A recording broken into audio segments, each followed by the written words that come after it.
আসসালামু আলাইকুম। আজকে আমার নিজের বাড়ির পুরো অংশটা আপনাদেরকে দেখাবো।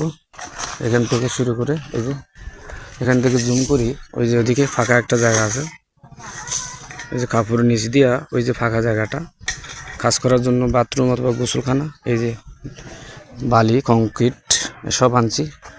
আমি পুরো বাড়ির ভিডিওটা আজকে আপনাদের সাথে শেয়ার করব, বাড়ির প্রত্যেকটা অংশ শেয়ার করব আজকে।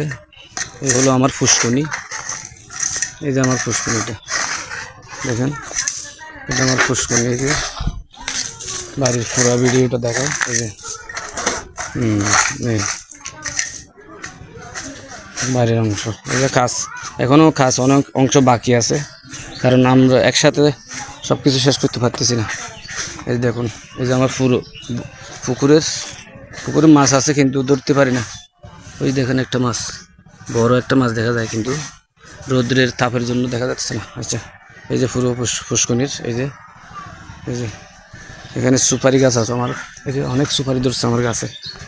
দেখেন গাছ তো একটু উপরে তো দেখাতে পারতেছি না। এই যে তাল গাছ আছে, পাটির জাম আছে, ম্যালেরিয়া গাছ, মেগুনি গাছ আর কি, এটা এখন ম্যালেরিয়া গাছ। আর এই যে নারকেল গাছ, একটা নারকেল গাছ বাড়ির এই অংশ, এদিকে নারকেল গাছ আরও 4টা আছে। আমি ওইদিকে যাচ্ছি। এই যে এটা একটা খোড়া রাখার ঘর, এটা গোসলখানা আপাতত অস্থায়ী গোসলখানা, কাগজের গিরা দিয়ে অস্থায়ী একটা গোসলখানা বানাইছি। এই যে নারকেল গাছ আরেকটা, এই যে নারকেল গাছ আরেকটা, এদিকে আরেকটা আছে। দেখেন কত বড় বড় নারকেল গাছ হয়েছে, কিন্তু একটা নারকেল গাছও ধরে না। দেখেন এই যে একটা বাথরুম বানাইতেছি অস্থায়ী, কারণ ওদিকে বাথরুম বানাবো তো, সেই জন্য এখানে আপাতত কাম সারার জন্য এই আপাতত এটা বানাতেছি। তাহলে এই যে আমার বাড়ির পাশে আরেকটা বাড়ি হয়েছে, এটা ভাইয়ের নাম, এটাও একজন প্রবাসী, সেও একজন প্রবাসী, দুবাই প্রবাসী। এই হলো আমার বাড়ির সীমানা।